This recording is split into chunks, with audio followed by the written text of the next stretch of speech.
Hello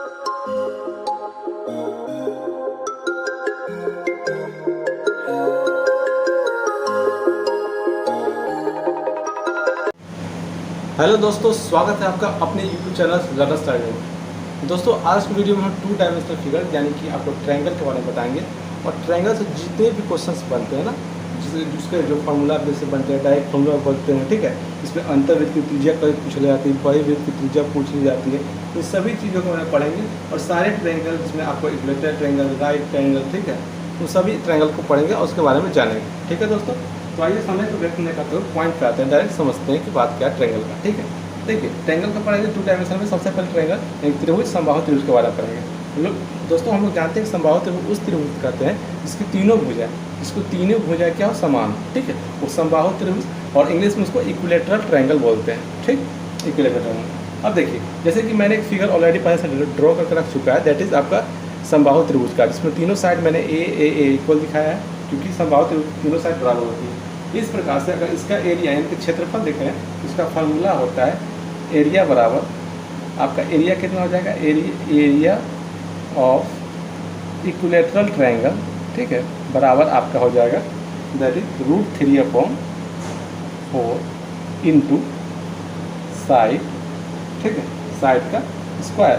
तो side हम लोग क्या ए माना है ना, तो इसका मतलब क्या होगा, इसका क्षेत्रफल कितना होगा, √3/4 3/4 गुने ए का स्क्वायर, यानी कि √3/4 ए स्क्वायर। ये आपका हो जाएगा इसका एरिया, ठीक। तो सिंपल में आपको एरिया पूछ लेगा, उसका एरिया का फॉर्मूला √3/4 ए स्क्वायर याद रखिएगा, ठीक है। इसी के अंतर्गत कभी कभी इसका हाइट पूछ लेता है, ठीक है। तो हाइट निकालने का फॉर्मूला डायरेक्ट क्या होता है, हाइट एच बराबर इसका फॉर्मूला होता है दैट इज √3, ठीक है, अपॉन ये देखिए, ये और ये आपने पाइथागोरस पढ़ा होगा तो आपको याद होगा, ठीक है। तो ये हाइट है और ये है √3/2 इंटू ए, √3/2a, ओके।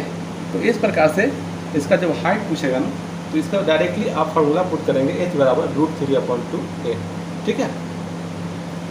तो ये आपका एरिया होगा और इसका हाइट हो गया। और क्वेश्चन ये बनता है ना कभी कभी, जैसे ये देखिए, ये इक्विलेटरल ट्रायंगल है, राइट, तीनों साइड इसका इक्वल है, दैट इज ये भी है, ये भी है और ये भी है, राइट। और बोल देता है कभी कि इसके अंदर में एक सर्किल बना हुआ, ठीक है, इसके अंदर एक सर्किल ड्रॉ करते हैं, राइट। ये सर्किल इस प्रकार ड्रॉ होता है और ये आपका रेडियस हो गया, ठीक है, यहाँ से यहाँ तक, यहाँ से यहाँ तक छोटा आर रेडियस हो गया, ये सेंटर हो गया, सब ठीक, सेंटर हो गया। अब पूछता है ना कि अंतःवृत्त की त्रिज्या क्या है, इसकी अंतःवृत्त की त्रिज्या। तो जब आपसे पूछ रहे हैं ना दोस्तों कि अंतःवृत्त की त्रिज्या यानी कि अंतःवृत्त की त्रिज्या, ठीक है, इन सर्कल अंतःवृत्त की त्रिज्या पूछी जाती है ना, तो इसका सीधा सीधा फार्मूला क्या होता है दोस्तों, अंतःवृत्त यानी कि वृत्त के अंदर वाला a/2√3 क्या होता है, a/2√3, ठीक है। तो अंतःवृत्त की त्रिज्या पूछ ले तो a/2√3 इसी में, ठीक है, समबाहु त्रिभुज में भी एक क्वेश्चन ऐसा बनता है कि वृत्त के बाहर इस ट्रायंगल जो है ट्रायंगल, ठीक है, त्रिभुज के बाहर एक वृत्त पर खींचा जाता है, ऐसे इस प्रकार से वृत्त पर खींच लिया जाएगा, इस प्रकार से त्रिभुज के बाहर इसको टच करते हुए यहाँ से ऐसे इस टाइप से, ठीक है। तो इसका रेडियस ये हो जाएगा कैपिटल आर वाला, ठीक है। तो इसका जो पूछा है कि वही वृत्त की त्रिज्या क्या होगी, तो वही वृत्त की त्रिज्या बराबर आपकी होती है, लिख लीजिएगा, वही वृत्त की त्रिज्या बराबर आपका होता है, ये a/2√3 था ना, बस 2 हटा दीजिए, a/√3 होगा, ये आपको याद रखना है, a/√3, ठीक है। ये कैसे आएगा कैसे नहीं आएगा ये भी मैं प्रूव कराऊंगा, लेकिन पहले आपको इसको याद रखना है, क्योंकि अभी एग्जाम आपका चल रहा है ना, तो जितनी जल्दी हो सके इन फार्मूलों को याद करके इसी बेस पर जो भी क्वेश्चन आपका डायरेक्ट फार्मूला बेस क्वेश्चन आता है तो उसको आप कर सकते हैं, ठीक है। और इसमें ना कभी कभी रेशियो पूछ लेता है कि अंतःवृत्त की त्रिज्या और बहिर्वृत्त की त्रिज्या का रेशियो क्या होगा। तो रेशियो हमेशा क्या होगा, आप करके देखिए, अगर रेशियो पूछ लेगा तो आप कर दीजिएगा कि a/2√3 रेशियो a/√3। तो देखिए ये 2 बच गया, इधर हो गया, दैट मीन्स ये क्या आ जाएगा, 1 टाइम कर जाएगा कि 1:2 है कि 2:1 के में होगा, ये ठीक है, 1:2 के लिख सकते हैं इसको, 1:2, ठीक है। अगर इसका एरिया का पूछेगा क्षेत्रफल, तो इसका एरिया का इधर एरिया रहेगा तो 1 का स्क्वायर 1 ही हो जाएगा और 2 का स्क्वायर 4, दैट मीन्स आपका क्या हो जाएगा 1:4, ठीक है। तो इक्विलेटरल ट्रायंगल से जो क्वेश्चन बनते हैं ना, ठीक है, इसके एरिया से बनते हैं। कभी हाइट पूछ लेगा, ठीक है, अंतर्वृत्त की त्रिज्या पूछ लेगा, बहिर्वृत्त की त्रिज्या पूछ लेगा। तो इस प्रकार से इस चीज़ का क्वेश्चन बनता है अंतर्वृत्त समबाहु त्रिभुज से, इक्विलेटरल ट्रायंगल से। ठीक है दोस्तों, तो चलते हैं नेक्स्ट ट्रायंगल में, that is right angle triangle का। हाँ दोस्तों देखिए, ये ट्रायंगल राइट एंगल ट्रायंगल पे आते हैं। राइट, देखिए राइट एंगल ट्रायंगल क्या होता है? राइट एंगल ट्रायंगल यानी समकोण त्रिभुज उस त्रिभुज कहते हैं जिसका एक कोण जो कि समकोण हो। समकोण मतलब क्या? एक 90 डिग्री का, ठीक है, ये इसका डेफिनेशन होता है। ठीक है, और इससे जो क्वेश्चन बनते हैं इस पर भी डायरेक्टली आपको एरिया बन जाते हैं। ठीक है, अंतर्वृत्त की त्रिज्या क्या होगी, इसकी बहिर्वृत्त की त्रिज्या क्या होगी, इसको हम जानेंगे। ठीक है, तो आप जानते हैं कि एरिया ऑफ जो राइट एंगल ट्रायंगल होता है आपका, एरिया यानी कि क्षेत्रफल, area of right angle triangle, ठीक है, बराबर आपका होता है क्या? Area of right angle triangle बराबर होता है आपका 1/2 into base into height. Base into height मतलब इसका बेस ये आधा, ठीक है, और ये हाइट, ठीक, ये वाला हाइट, ओके, ये बेस। अब देखिए ये इसका एरिया हो गया, और इसी के अंतर्गत पूछ लिया जाता है कि अंतर्वृत्त की त्रिज्या क्या होगी।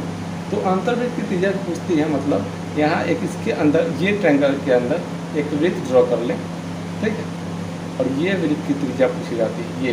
तो इसका सबसे पहले रेडियस निकालेंगे, ठीक है, यानी से यहाँ एक आर होगा, ठीक है, रेडियस होगा, ओके।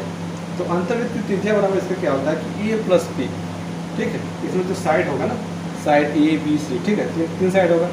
देखिए मतलब ये मान लीजिए ए, ये हो गया बी बेस, ये हो गया सी, ठीक है। तो इसका फॉर्मूला होता है आपका अंतर्वृत्त की त्रिज्या बराबर, लिख लीजिएगा, ठीक है, अंतर्वृत्त की त्रिज्या, अंतर्वृत्त की त्रिज्या बराबर इसका होता है ए प्लस बी माइनस सी, ए प्लस बी माइनस सी, ए प्लस बी माइनस सी अपॉन 2, ए प्लस बी माइनस सी अपॉन 2, ठीक है। ये अंतर्वृत्त की त्रिज्या होती है राइट एंगल ट्रायंगल में। इसी प्रकार अगर इस ट्रायंगल के बाहर एक वृत्त खींच लिया जाए, ठीक है, ये डॉटेड लाइन, इस प्रकार से बाहर एक वृत्त खींच लिया जाए, राइट, तो बाहर का ट्रायंगल इसका लेंगे, यहाँ से यहाँ तक लेंगे रेडियस आर, ठीक है। तो बाहर तो बहुत आसान है, इसमें कुछ नहीं कर रहा, बाहर वृत्त की त्रिज्या बराबर लिखिएगा, बही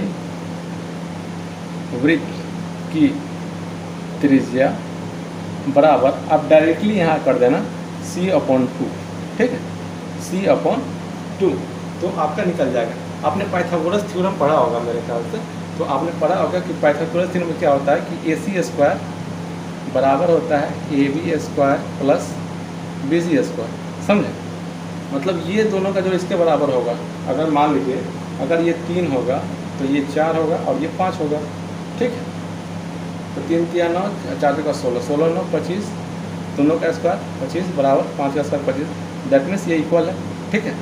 तो इस प्रकार से अगर आपसे इसका एरिया पूछ लिया जाए समकोण त्रिभुज का, ठीक है, क्षेत्रफल क्या होगा, दैट इज फॉर्मूला आपका होगा 1/2 इंटू बेस इंटू हाइट, ठीक है, आधार गुने ऊंचाई, ठीक है।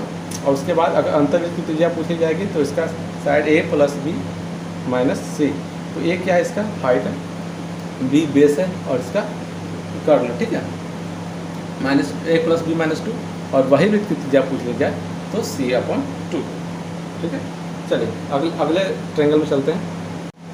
हाँ दोस्तों देखिए, चलिए चलते हैं आप विषमबाहु त्रिभुज यानी कि स्केलर ट्रायंगल, ठीक है। विषमबाहु त्रिभुज किससे कहते हैं, पहले डेफिनेशन पढ़ेंगे। देखिए विषमबाहु त्रिभुज उस त्रिभुज कहते हैं ना जिसकी कोई भी भुजा बराबर ना हो, सब अपने आप में मग्न मतलब अलग, इसका ये भी अलग, अपना ए भी अलग, बी सी अलग, ऐसी अलग, ठीक है, सब डिफरेंट हो, ठीक है, वैसे त्रिभुज को हम लोग बोलते हैं विषमबाहु त्रिभुज, ठीक है।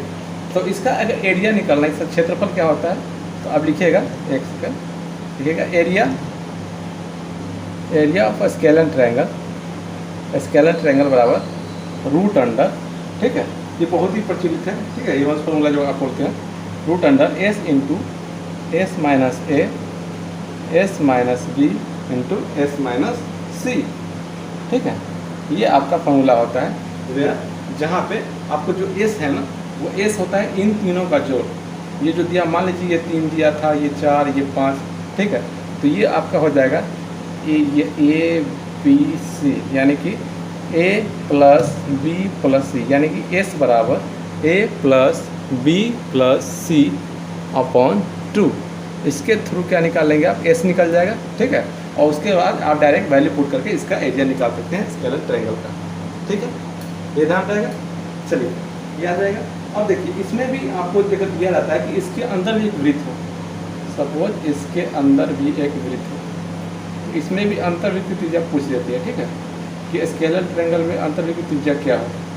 एक वृत्त दिया हुआ है, पहले इसका रेडियस खींच लेते हैं, ठीक है, रेडियस आर। अब देखिए इसमें अगर अंतर्वृत्त की त्रिज्या पूछे ना तो इसमें कैसे बनाएंगे। बात ये देखिए, जब दोनों का हम एग्जाम्पल को बताया कि उसका जो अंतर्वृत्त निकलना है, राइट, एक सेकंड, हाँ। तो अंतर्वृत्त की त्रिज्या क्या हो जाएगी इसमें डायरेक्ट हो जाएगी, आप लीजिएगा कि अंतर्वृत्त की त्रिज्या, अंतर्वृत्त की त्रिज्या बराबर आप लिख दीजिएगा कि एरिया, ठीक है, इसका एरिया ऑफ ट्रायंगल अपॉन जितना एरिया आएगा उसका एस, ठीक है, साइड, तीनों साइड, ठीक, ये कर दीजिएगा। दूसरा इसका पूछेगा कि बहिर्वृत्त की त्रिज्या क्या है, इसके ऊपर में बहिर्वृत्त खींच लेते हैं, ठीक है, इस ट्रायंगल के सामने बाहर, ठीक है। तो बहिर्वृत्त की त्रिज्या होगा, तो इसका लीजिएगा बहिर्वृत्त की त्रिज्या बराबर फॉर्मूला हो जाएगा, आप डायरेक्ट ए इंटू बी इंटू सी अपॉन 4। हाँ, तो दोस्तों इस प्रकार से ट्रायंगल से ना जितने क्वेश्चन बनते हैं जिसमें एरिया, ये अंतर्वृत्त की त्रिज्या या बहिर्वृत्त की त्रिज्या पूछी जाती है, तो इस फार्मूला के तहत आप एक बार शॉर्ट वीडियो में देख करके ऐसे जो भी क्वेश्चन है उसको कर सकते हो, ठीक है दोस्तों। तो मिलते हैं दोस्तों नेक्स्ट वीडियो में ऐसे इंदाज़ वीडियो के साथ, ठीक है। टू डायमेंशनल का जो आपका स्क्वायर का, रेक्टेंगल का सब लेकर आएंगे, ठीक है। मिलते हैं नेक्स्ट वीडियो में, धन्यवाद।